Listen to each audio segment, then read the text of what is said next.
boys and girls, this is Sean Koppel here, back with some more 2-5 Zoom footage, brought to you by Poker VIP with co-production from PLO Mastery. We're gonna have 3 tables set up today, and in the bottom right we'll just leave that as a spot to kind of go over some hands while the rest of the footage is rolling. Here we have some standard opens to start us off. And table 2, which will be the table on the right side, would be a pretty standard open folded to us. Here with 2 players limping behind, or limping into the pot early, I don't mind us coming into it as well. Big blind decides to pot it, and if one or both come along, we certainly have a call here. In the big blind on table 1, facing a 3-bet with 10 high rundown, we have a pretty clear-cut fold. Table 3, we go ahead and 3-bet versus a cutoff open, which I think is pretty standard with this kind of hand in this game. Flop pretty well, certainly enough to go with top pair, gut shot, backdoor diamonds. Go ahead and c-bet, and we just take that one down. I imagine I'll be 3-betting these aces, and I do. There is a lot of merit to flatting aces in this kind of spot when there is a shorter stack in the blinds, because they're now more incentivized to be 3-betting and squeezing out one or both players potentially, because it's going to put the initial raiser in a really tough spot, in a position where it's going to be more difficult than normal for him, stuck in the middle, to realize his equity in the hand. That said, we have some pretty deep stacks in the blinds, and certainly the standard is to just go ahead and 3-bet here on the button.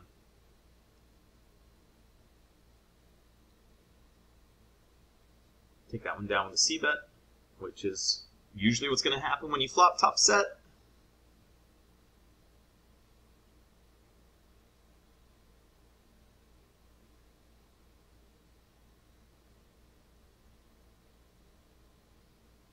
Pretty standard open with a double suited ace, not a great one, but good enough to be opening from the cutoff, and probably not any earlier with this exact hand. If it were a slightly better double suited hand, like if the deuce were a 6, that becomes significantly stronger, and if we have some connectivity to the jack, it becomes even better. But this variation isn't so good, but again, from the cutoff, I think it's okay. Some junky aces in the big blind on table 1. Debating 3-betting, it looked like, but wouldn't be able to get the stack to pot ratio down low enough to where it's really that beneficial to 3-bet, and so I elected to just flat.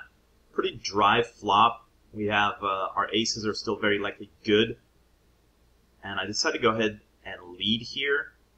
There shouldn't really be any 2-pair combos in any of their ranges, and yeah, the only continuing thing that they can continue with is like a good 9x with some good backdoors or a set of 9s.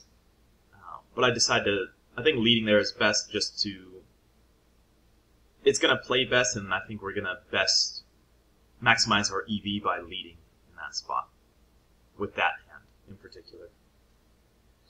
I don't think leading with just a bare 9 would be an okay option too, I think, but I think it's far better with the aces that we held there. Where with a 9x type of hand, you have some turn visibility when you check call. Looks like I led. I guess the flop went check on table 2, and then I led the turn. Is that what happened? I'm not totally sure. Let's have a look. Yeah, it looks like that's exactly what happened. Let me blast the river. Table 3, we open and call a 3-bet, pretty standard. Decide to peel with bottom pair on a gutter. on the ace-high flop. Kind of loose, but I think it's okay.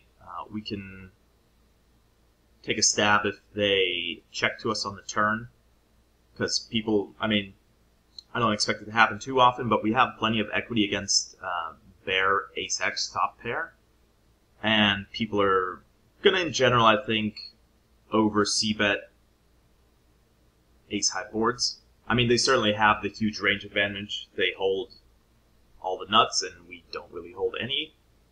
Effectively, I guess we could have flopped a straight, but they have all the ace-ace combos. We have very few, if any. So they're correct to be c-betting a whole bunch, but once we continue, I think our continuing range strengthens considerably, obviously, and will cause them to slow down quite a lot, and we'll be able to pick up the pot a decent amount on the turns by going ahead and stabbing.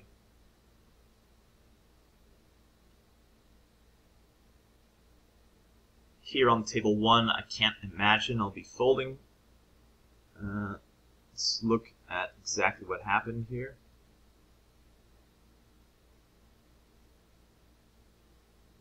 So we check call the flop.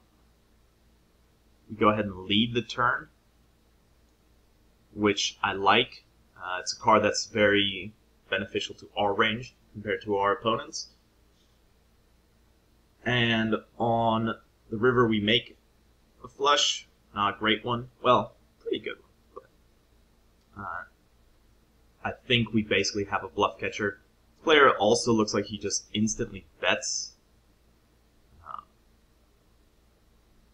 And I would think if you make a flush here, you're going to take some time to kind of consider your options. Go ahead and call and win the pot.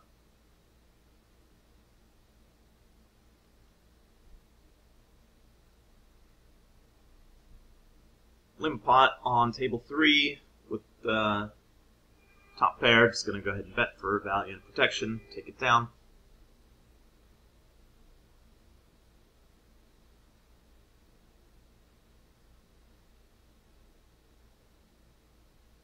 Looks like I'm going to pull this one up so we can have a look again on the bottom right. Here, facing a 3-bet from Gabs, we have a pretty easy fold with the decent queens.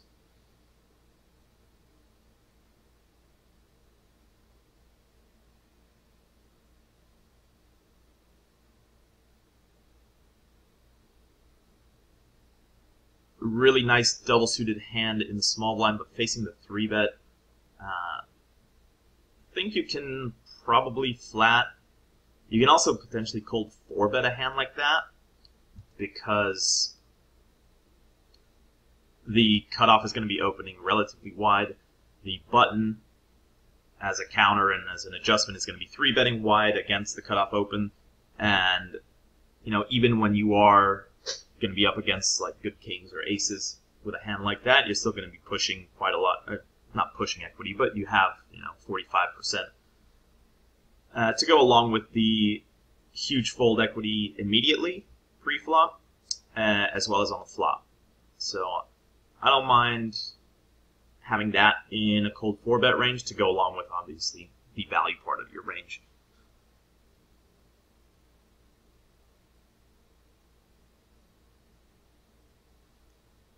Here we go ahead and flat on the button with an okay double-suited hand.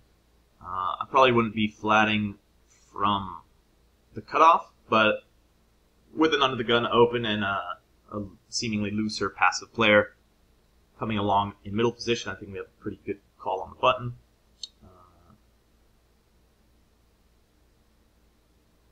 A pretty simple fold on table 3.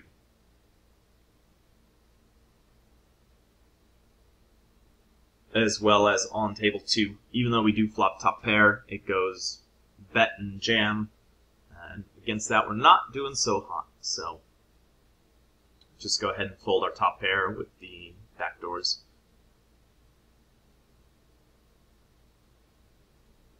Raise up the queen high rundown.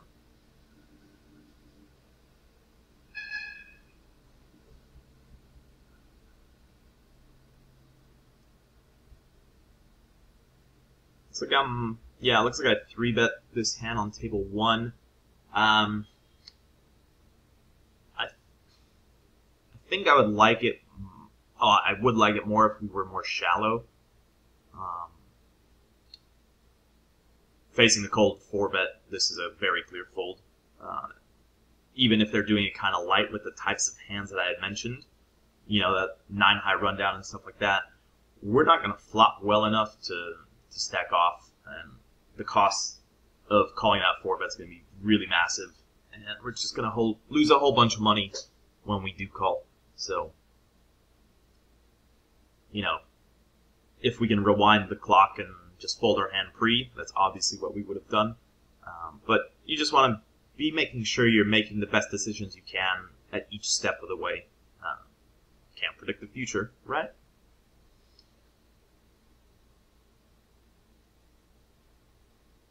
Here we make a marginal open on the button, check the flop with bottom 2 and a gut shot, turn ace, that brings us a crappy flush draw, pretty clear-cut call, river jack, facing a bet. I think I can go either way here. I certainly will have a lot of aces up in this spot, so I think with this particular hand we should fold, even though we do kind of block. I mean, first of all, we have 3 diamonds, kind of discounting his diamond draws, and a lot of a small blind cold calling range will be kind of like good ace-x hands, like that one. So yeah, I think when we have aces up in this kind of spot, we should call. And with a hand like that, where we kind of hold straight blockers, even like his value betting range in this spot is pretty wide. It's probably ace-7 and better, maybe ace-5. So the fact that he's value betting wide and that we get to this river with a lot of better hands than the one we actually hold means I think we should just let this one go and call when we have, you know, ace-7 or ace-5. Particularly if we don't hold any diamonds, would make a better call, because now it's more likely combinatorically to have some diamonds.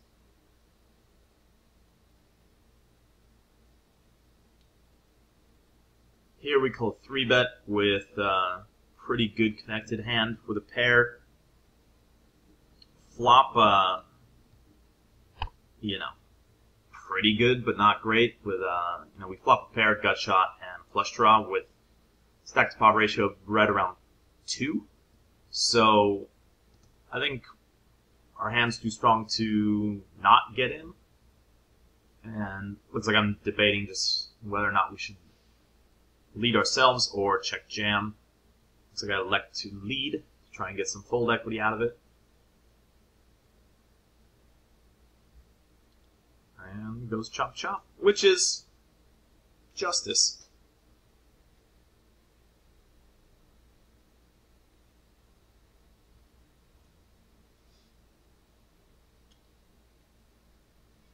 Here in the small blind with 9-9-6-8 single suited, I like to 3-bet. I think you can 3-bet or you can call. I think, yeah, either one is fine. Folding is probably not fine, unless you're up against, like, really, really tough competition, maybe. Facing 4-bet, and this is a spot where I think if we were heads up, this is a clear call.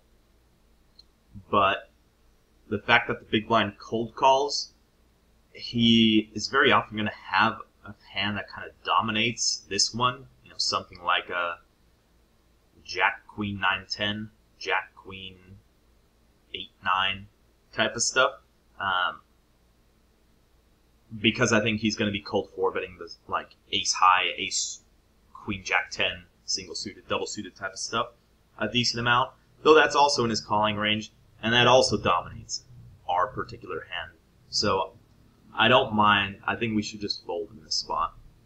Whereas if we're heads up, we're going to have a lot more equity heads up rather than 3-way. And Yeah, I think I make a good fold there. But I can be proven wrong if somebody wants to do the maths there for me. Table 2, we go ahead and defend. Pretty standard flop bottom set with a king high diamond blocker. Yeah, pretty standard check call on the flop. And on the turn, if we face a bet, probably let it go. We do face a bet on the turn, so we shall see. The reason I would think I should fold here is when the turn ace comes, he picks up a lot of showdown value, and he doesn't really have as much incentive, at least, to be semi-bluffing, bluffing with aces or aces up. And again, he's opening, I think it was from the cutoff there. So he's not going to have too many naked ace-x blockers. He's much more likely to have the suited combinations of those hands. Open under the gun on table 2, face a 3-bet, and fold the flop. Pretty normal. We go ahead and 3-bet table 1, which I think is fine, against the cutoff open, and pretty clear-cut call of a 4-bet, and a pretty clear stack-off.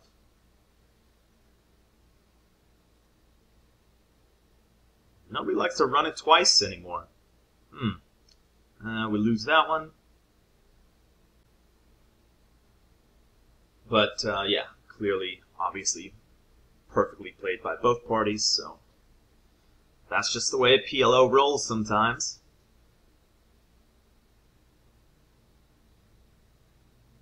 Going to be, well, already open on table 1, going to be a standard open on table 3.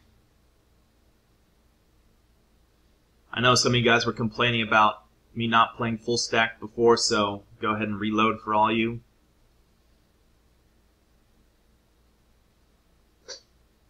See, give the fans what they want. Here, flop top pair, SPR of just about 3. Won't be folding to a check raise, being that shallow. Table 3, I like to c-bet, even though we have kind of not the best blockers in the world, but it's just a board that small blind flatting range shouldn't connect with all that much or all that often. So I think the c-bet is fine. When he calls, I think we should bet again. It's just very likely for him to have diamonds, given we don't have any high diamonds ourselves, and he shouldn't have a whole lot of like 5x in his range. Like, I guess this player who looks like 46-4 so far could have some of those like rundowns that hold a 5, like the 9-8, 6-5 type of stuff. But I think he's much more likely to have Jack X, and I think we get a fold from that kind of hand by barreling on the turn. So I think we miss a little bit of value. Not value, but you know, we miss out on some EV by not bluffing there on the turn.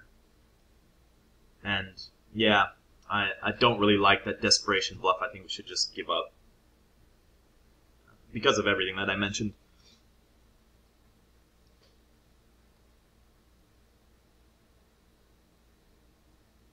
Here, open on the button, call a 3-bet.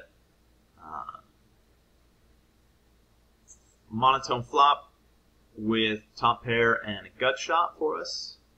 I don't really see the point in bluffing here. Some cuts were good. We're not really getting better hands to fold ever. So I think we have a pretty clear-cut check as well on the turn, even though we make aces up, and decide to bluff catch on the river, which I think is fine. He's going to have some aces and kings the way he's played the hand, but we have an ace ourselves, so he's got less of those. And he's just going to come into the pot with a pretty wide-ish range for a 3-betting range, small blind versus button. So you certainly need to be calling sometimes in that spot, and that time we do, and win the pot.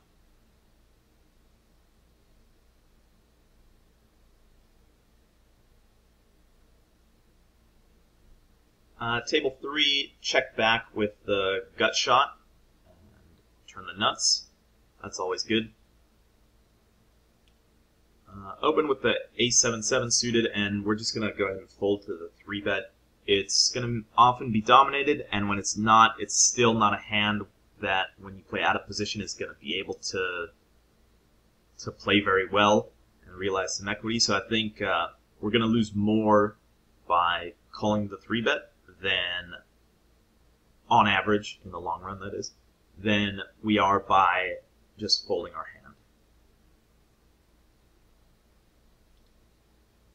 We make an even better straight on the river there, and I like to go pretty big, which I like. I maybe would have even liked going full pot, given we don't hold any spades and we have a diamond, but it's the 8.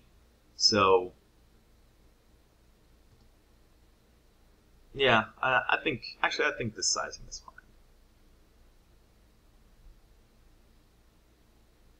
On table 2, we check back the flop, blind versus blind, after calling a raise pre-flop, turn top pair, and call, which I think is okay. And on the river, I think we should just check back. I think we're going to be good a decent amount of the time. Not against kings, though. Good never against kings. Funny how that works.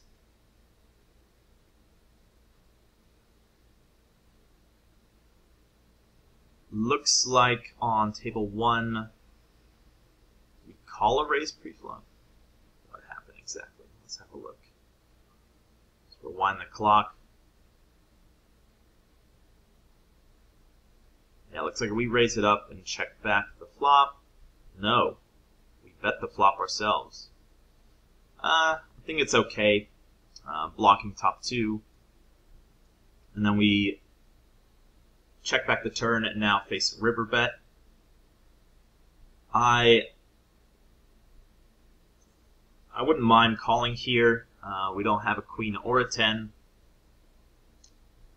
and he probably isn't value betting like ace-king this way. I think if he has king-jack, he certainly is. He shouldn't really be scared of aces in my range when I check back the turn. So, yeah, I think, yeah, sometimes should be calling, but I think folding is certainly a reasonable option there.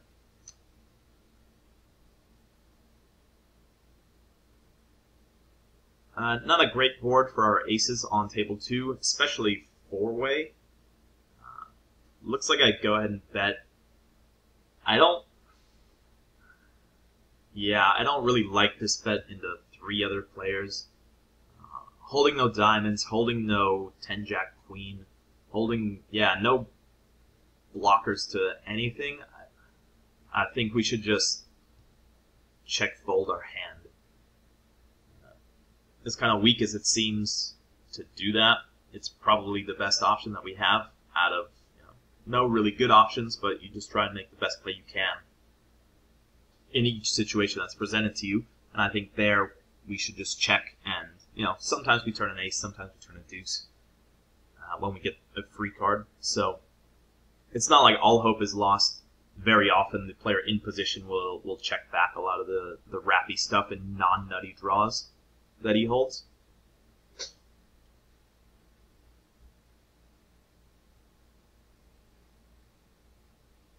Go ahead and c-bet on the top left. It's also a perfectly reasonable spot to check back.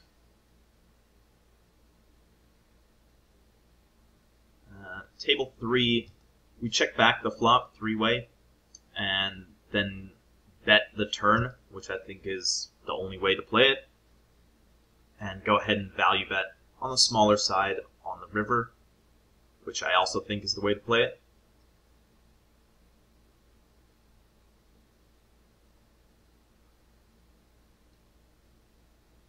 Now, I don't think you need to worry about your range looking capped when you delay c-bet on certain boards, especially when a turn card can uncap your range. So while we don't have like sixes that often on that kind of flop, we do check back some combos to 6-5 that don't want to get check raised on a board like that, for example. And we also just have plenty of 6x that checks back the flop, like we did in that spot. So I don't think you need to worry all so much about getting like bluff check raised all the time after you check back a flop. I mean, if you're delay C betting 60%, 70%, then you know some people may catch on to that and punish you for it. But I think as long as you have some balanced frequencies and ranges and have some strength in a check back range and hands that can improve in your check back range on the flop, I think you'll be okay.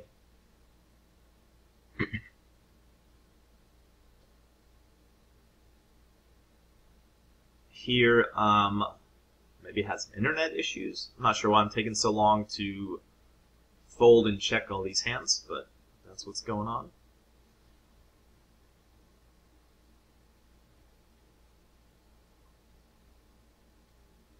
Pretty nice hand in the big blind on table 2.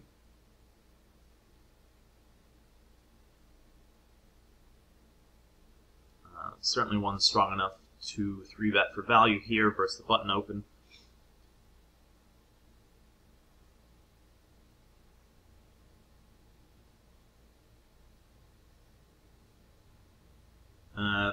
Monotone flop. We have a 7 of diamonds. Not a great diamond. I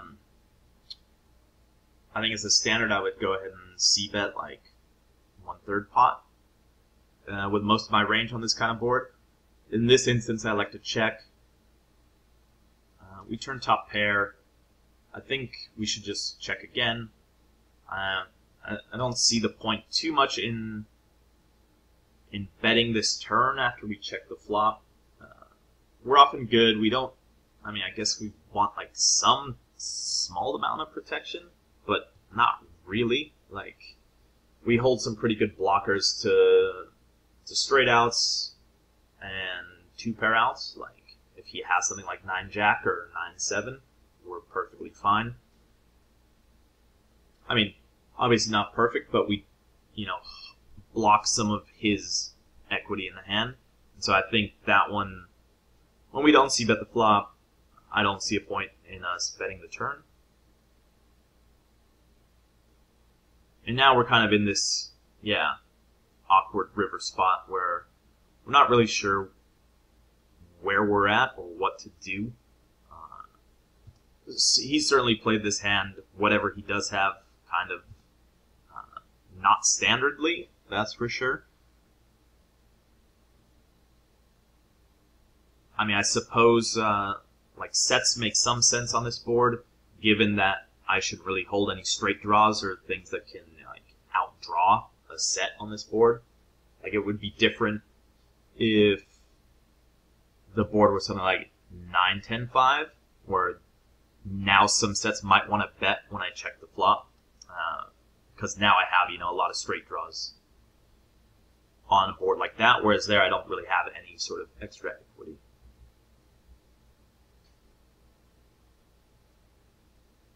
Table 3, we call pre-flop raise from under the gun. Pretty standard spot to check call on the flop. Yeah, we end up losing the kings there. I think we have too much showdown value to bluff in that spot. Here, table 3 should be not c-betting, 3-betting.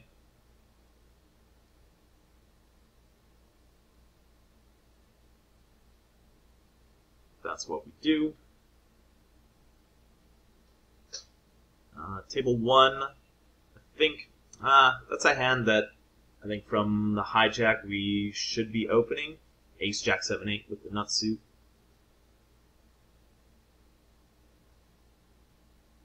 Flop, top pair on table 3 with backdoor diamonds. Stack the pot just under 4. I think this is one. There are no good turn cards really outside of an ace that's not a heart or like a 6 of diamonds. I guess 7 of diamonds. But yeah, pretty much every turn card is going to be pretty bad for us.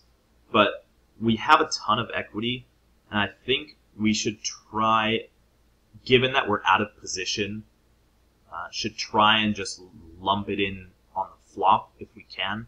And so that's the reason for the pot size bet there.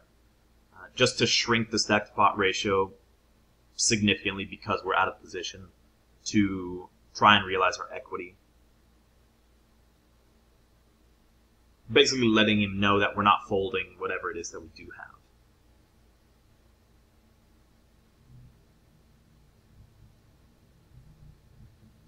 And you know, I mean, when we are up against Jack-9 without too much to back it up, we're still obviously not the ideal situation, but still okay enough to go with it.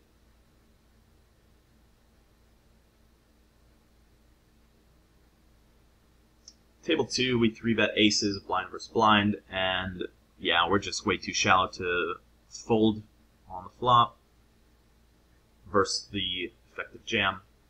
And we scoop a loop, which is good for us.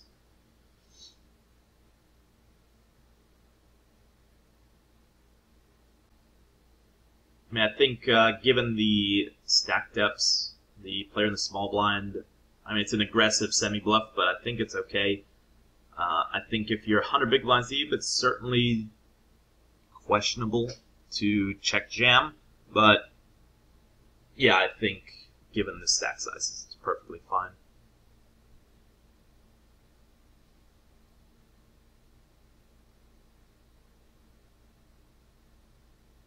Here, we just got some folds all around, by the looks of it.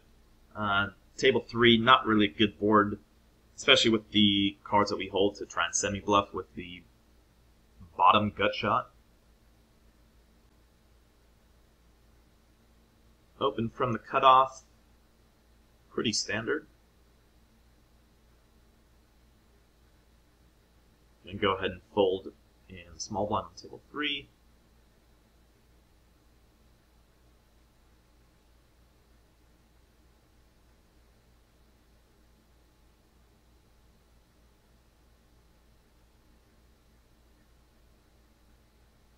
Table 1, I think while it may look like nobody gives a shit about this pot, given its, limp pot, check down to the river, might seem like an okay spot to bluff, and it's not the worst spot to bluff, certainly, but a lot of people, given it's a paired flop, will be checking a lot of the flush draws and then made flushes on the turn, given that there's not 2 streets of value to be gotten.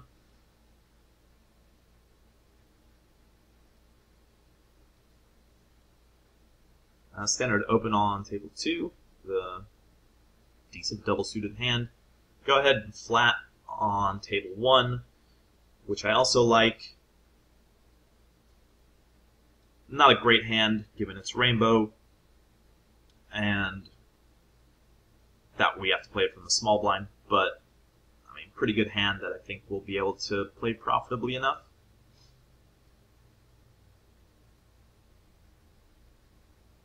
Looks like on table 3, the cutoff raises and it's checked down to the river. We make aces up, and I think value betting is going to be better than trying to bluff catch in this spot on table 3, just to get a call out of either a rivered worst 2 pair, a checked back ace-x on the turn, or a queen that's deciding a hero.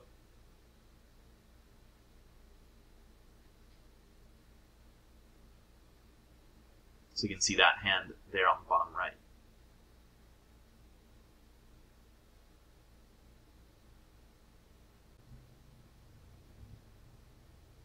Alright, looks like there's a bit of a lull in the action, so I'm going to wrap up this first video.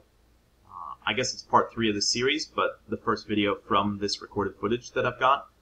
So we'll stop it here, and we'll pick up with part 4 when I see you guys next with some more action from this very same Zoom session. So So once again, this is Sean for Poker VIP. We'll talk to you guys later.